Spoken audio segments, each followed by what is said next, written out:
UVM Commerce Lions women's basketball program.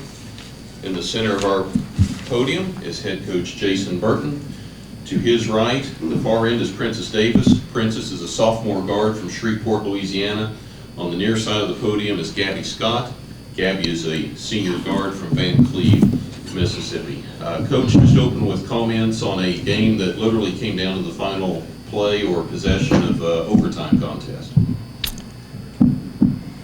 You know, I thought our team was well prepared, and they played their tails off. This game was a back and forth game that they really could have went either way. You know, you add 2 minutes to the clock, and after 2 minutes we may be up.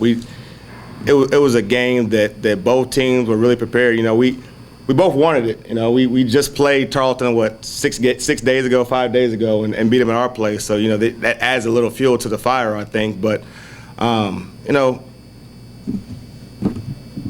in a game like that, every play, every situation is magnified, and it really hurt us not having Gabby Scott in the first half. She caught 2 fouls early, and I thought some people stepped up and really performed in their absence. But you know, an administrative tech in the first half, where it may not, with a lead, it doesn't look big at the time, but you go to overtime and you're like, man, those 2 points, everything matters. And so, you know, Missy Wilson and that staff does a great job. And so, I just disappointed for our girls. I wish we could keep playing. Princess, you had 17 points, perfect 4 from the line, 6 points or 6 field goals, a game high tying 7 assists. So a pretty complete stat line. I know stats aren't what you're thinking about right now, but tell us a little bit about the game from your perspective. I just feel like Coach said, I feel like we all played hard. We all bought into the game plan. Both teams was ready, and my teammates found me, and I was able to produce. But, I mean, we all wanted it. So. Gabby, you had 8 points, 1 rebound, and assist, a team high 3 steals, and I know that's a big part of your game and the Lions game is your defensive pressure, steals, layups at the other end. Tell us a little bit about your game. That's definitely a big part of our game. We're a transition team, so we like to push the ball, get out, and I mean, we all played great defense. Really, it was the pressure of the other person that led to these steals of everyone, basically. I mean, Coach, feeding off of what Gabby said, you forced 22 turnovers. That's a lot for a Tarleton State team. Well, you got to do something when, you know, the last 2 times we faced Tarleton, they out-rebounded us on the offensive glass. They had 15 offensive rebounds at our place, and so they only had 11 turnovers too. So that was like that can't happen again. We can't give up that many offensive rebounds and not force some turnovers. They had way too many shots for us to expect to have that same game plan and come up with a win. And so the pressure was key, and I thought our girls did a good job of really pressuring the ball. You know, I thought when Tarleton made that run at the end of the first half is because we got into a little bit of foul trouble. So some girls played extended minutes in the first half where they got a little bit tired. They couldn't pressure as much. They were worried about fouls.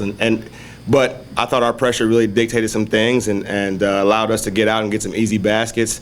Tarleton's a good half-court defensive team, and so when you got to face Fuller and Iwobi in the paint in the half-court, you know, it's going to be a battle. But I thought our girls did a good job of really forcing some things and getting out in transition and being able to produce some baskets. And it starts with our guard play out front. They did a good job of pressuring. I thought at our place that pressure it hurt Tarleton because they weren't able to shoot the 3 at a high percentage like they normally do. They shot it a little bit better today, and that was a big reason why they won the game.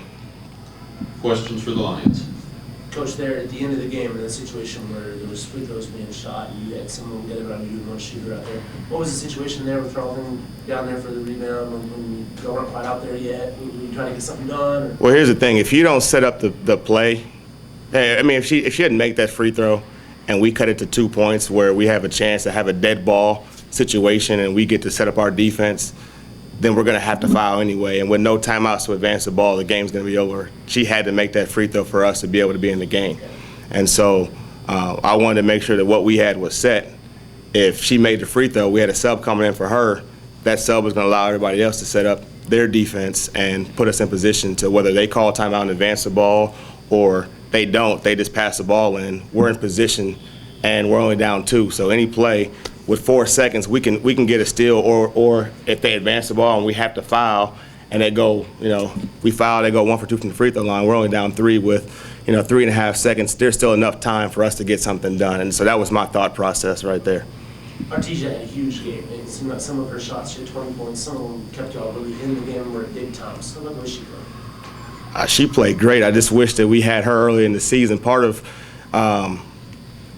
her, she got tired, and she never got to be in the shape that she wanted to be in this year. And that's going to be a big thing going into next year, is that she had surgery in August. She had some setbacks back in October that we didn't really get her until December, and we didn't really get her healthy until probably February, as far as really getting her flow and kind of getting her legs under her. And with our big girl Brittany having surgery yesterday, she had to play extended minutes. And so I thought she played great offensively, but there were some lapses where she's tired. She didn't quite get up the floor defensively, and we gave up some buckets that way. But she did her part. She did what she had to do, and like I said, it was a game that could have went either way.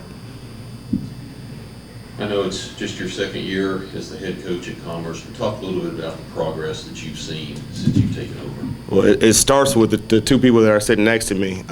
They were a part of that first recruiting class that came in, and both of these players right here, they passed the 500-point mark. And so if we had Gabby for 2 more years, she'd be a 1,000-point scorer easily. And P's on her way to being, P and Artaejah are both on their way to being 1,000-point scorers. And so I thought that we laid a good foundation in year 1.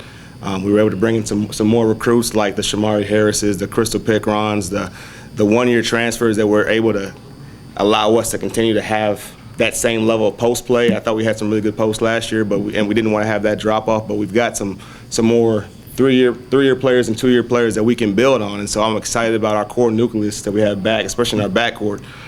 Every one of our guards is back except for Gabby, which we're going to miss a lot. We're going to have to find somebody that can come in and score and shoot the ball like her.